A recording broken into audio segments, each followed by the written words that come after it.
telling you guys, this whole wake up and take care of yourself every day thing, put yourself first. You're the only person you'll ever have. It's a lot of work.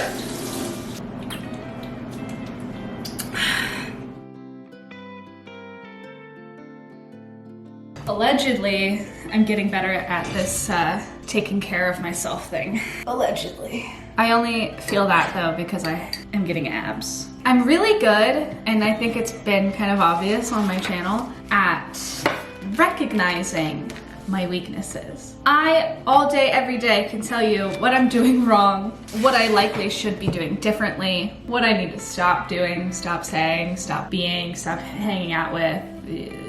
I'm very self-aware. And they always say, first step to solving your problems is admitting that you have one, or whatever. That's like the Alcoholics Anonymous thing. But I think it's way harder to do the second step, which is actually changing what you're doing. I literally took an entire class in college because I studied nutrition, and getting people to change their nutrition is a behavior change, and behavior change is this whole science. And even though I have all of that knowledge up here, it doesn't mean that it's any easier to do it. I don't want my dreams to be dreams, and I don't want to complain for the rest of my life, just for a little bit longer. That's what I'm really good at, is I'm good at complaining about my problems and not doing anything different and just having the same problems, even though it's like a year and a half later.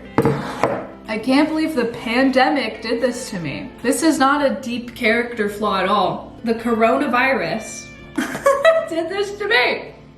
I am so full of shit. At least I entertain myself. Step one this morning was looking at my bank account. Oh, it's not good, everyone. It's not good. But I'm gonna figure it out. Mostly because now I have to. Because what, I'm gonna get evicted right after moving into this apartment? I wish that this self-care stuff was as simple as I drink my water and I go work out and now all my problems are solved. Wouldn't that be fucking great? Because guess what? I'm good at that part. I can do that. Actually, I'm not very good at drinking enough water, but I can definitely like go work out, and I can push my physical body to grow and change. What I seemingly lack is the ability to not even push my mind, my mental, my entire emotional existence. Not only like push it to be better, challenge myself to do better. I literally can't, I am struggling to even look in the mirror, the like mental mirror of like, what are you doing? Like, when did I become a person who's like late to stuff, who's flaky, and like just all of these things that I find so like unattractive and unappealing in other people on a character flaw level? And why do I find it so hard to like even write it down? I don't even know how to like address how I'm feeling, except kind of in this medium. But straight when I try to write it down, I get 2 sentences, that's it. That's all I have. And then a lot of times throughout the day, I'm like, wow, I don't feel anything. I just feel completely numbed to like my whole existence. And I'm just letting it happen to me. There's a bunch of stuff I don't like about where I am in life. And I'm just like, yeah, I'll just wait it out. It'll find me. I don't chase, I attract. It'll come to me. Yeah, you get jobs you don't apply for, you dumb.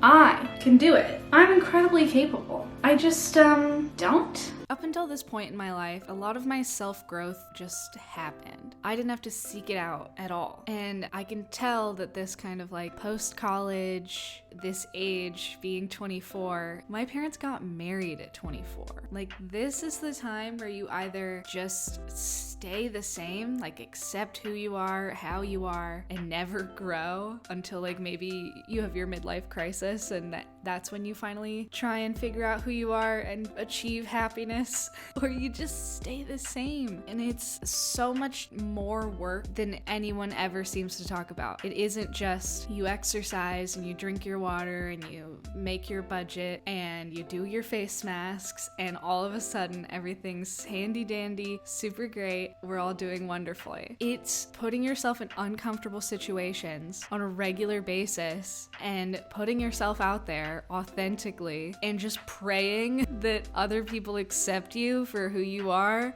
They always say, you know, you should be alone in your 20s to really get to know yourself. But what I don't think people talk about is that you have to create that space for yourself. Yes, but you need to create and foster communities to be a part of. And that's really hard to find because we live in this digitized world. Almost every hobby, especially for women, is a solo activity. Like if you Google hobbies for women, it's like you should take up knitting. Because there's a knitting club nearby because I'm just gonna keep sitting in my apartment alone. Cool. All of this life stuff is so much more work than anyone has ever explained to me. And I don't mean the like paying my bills on time, and I don't mean keeping my apartment clean. I mean finding purpose. Finding purpose, finding meaningful work, finding friends as an adult, finding hobbies that fulfill me. It takes so much mental energy to just like do all the things you're supposed to do, let alone the things that will lead you to the most successful life and most successful version of yourself. And I'm doing it because I'm not going to be like my parents who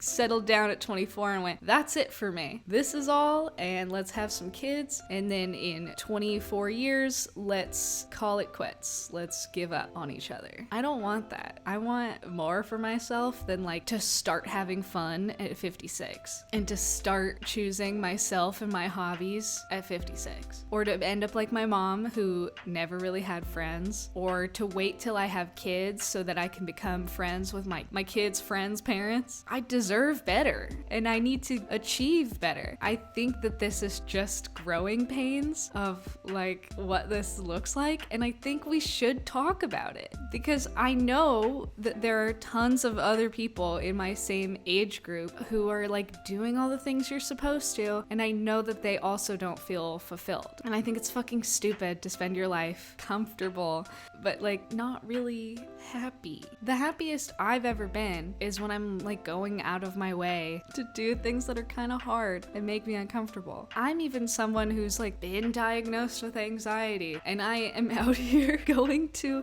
run clubs with strangers, showing up to social functions and just introducing myself and having to just start talking. That's something I'm terrible at. I was deaf for most of those formative years where you're supposed to get good at like conversing with others.